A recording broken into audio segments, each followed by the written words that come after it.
Vamos a ver los tipos y diseños de investigación histórico-hermenéutica.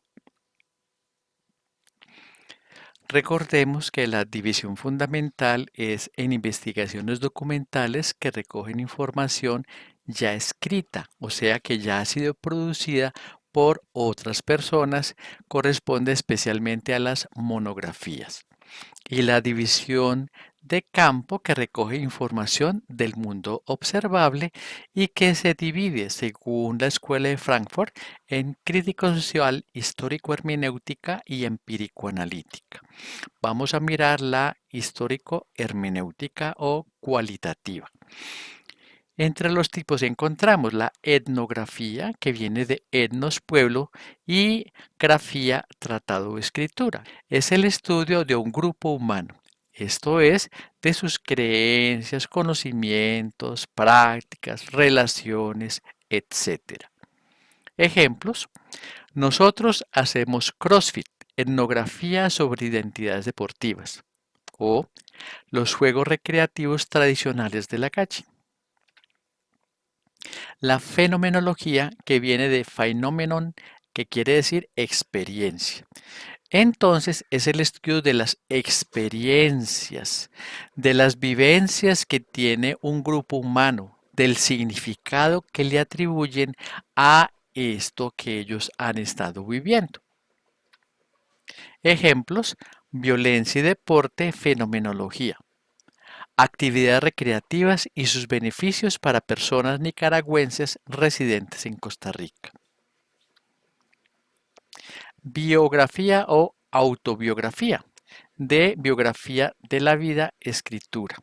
Es la descripción de los hechos y vivencias más importantes de la vida de una persona o de un grupo de personas. Por ejemplo, si tomamos a una persona que tiene una paraplegia y que es deportista, se le puede comenzar a preguntar cómo fue su vida al entrar al deporte, qué dificultades tuvo, qué satisfacciones, quién lo ha apoyado, cómo se ha desarrollado toda esa experiencia de vivir el deporte estando en silla de ruedas.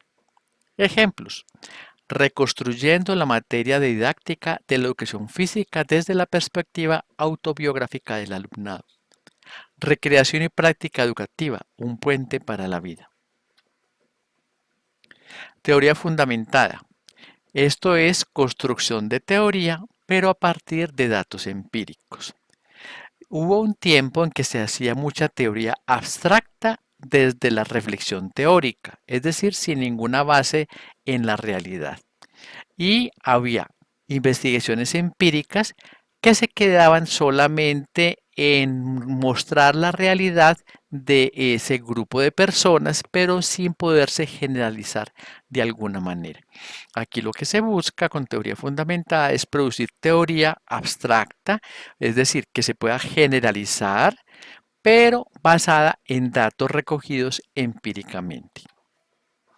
Ejemplos: elementos que influyen en el proceso de toma de decisiones en deportes individuales de alto rendimiento, un estudio cualitativo. Recreación y discapacidad, sentidos y experiencias de usuarios de sillas de ruedas. Como ustedes notan, se estudia especialmente en teoría fundamentada los procesos, las secuencias de cambio al enfrentarse a determinado evento. De esta manera, entonces se produce una teoría que puede ser aplicable a otras personas o poblaciones en situaciones similares. O sea que es similar a lo que es la investigación experimental, pero ahora no en forma numérica, sino que es en forma cualitativa. Los criterios de calidad para la investigación histórico-hermenéutica son esenciales. En la empírico-analítica se da la validez interna, es decir, la confianza en que la información es verdadera sobre los cambios de la variable dependiente producidos por la variable independiente y no por una variable de confusión. ¿Esto cómo se logra? Pues teniendo un grupo control e idealmente elegido aleatoriamente. Como aquí no tenemos grupo control, entonces no se habla de validez interna, sino de credibilidad. ¿Qué es esto? La confianza en que la información es verdadera sobre la realidad de los hallazgos, o sea, que no son solo la opinión de alguien, sino que corresponden a hechos. Para esto se utiliza la triangulación y la confrontación. Triangulación. Ejemplo, suponga que usted tiene un accidente de tránsito y sin embargo el agente de tránsito le pregunta solamente a uno de los conductores y de acuerdo con eso saca las conclusiones de quién tuvo la culpa. Pregunta, ¿esta información es creíble? Por supuesto que no. Entonces, ¿qué hay que hacer para que la información sea creíble, para que se acerque a lo que realmente pasó? Pues para hacer esto, lo que hay que hacer es, primero, preguntarle a todos los testigos, a los choferes, a los acompañantes, a los observadores que pasaban casualmente por allí y que vieron el accidente. Es decir, utilizar diferentes fuentes de información. Segundo, no solamente las entrevistas, sino tomar las medidas de cuánto fue la huella del frenado, etcétera, o sea, diferentes métodos.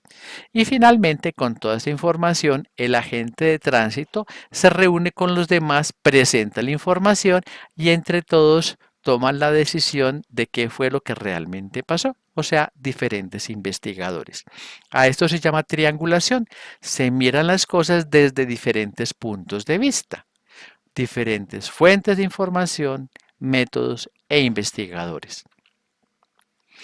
Los actores sociales entonces nos dan información que atraviesa diferentes investigadores, métodos y actores.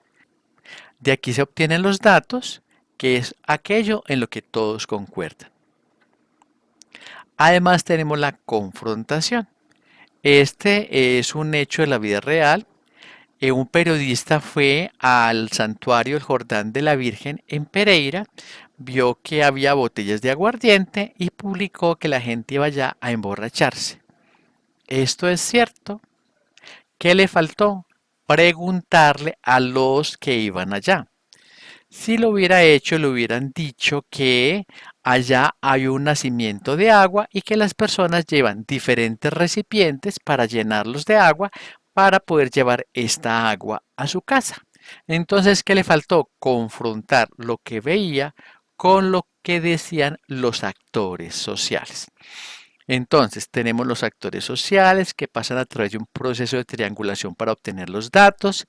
Esos datos se organizan a través del proceso de codificación y análisis para obtener las categorías y sus relaciones que después miraremos.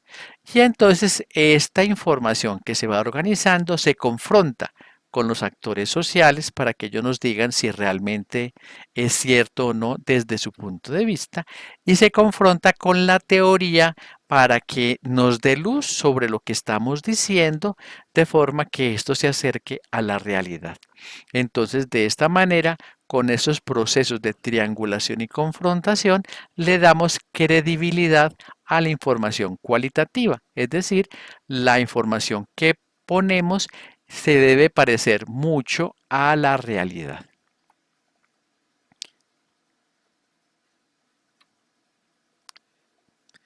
Se escribe algo así el tipo y diseño del proyecto. Esta es una investigación histórico-hermenéutica con un diseño de, por ejemplo, teoría fundamentada y con el siguiente esquema y se coloca este esquema. Y se explica cómo aparece abajo y cómo aparece en la guía a qué se refiere cada una de estas cositas que es lo que hemos venido presentando hoy.